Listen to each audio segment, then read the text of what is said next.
గత ఎన్నికల్లో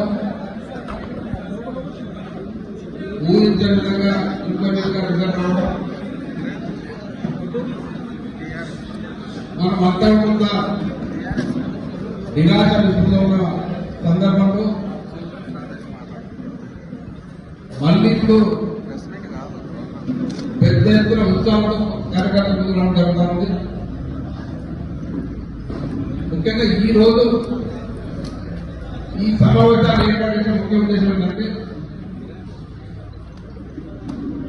మన గౌరవనీయులు ఉద్యమ నాయకులు తెలంగాణ రాష్ట్ర సాధకులు మన మాజీ ముఖ్యమంత్రి గారు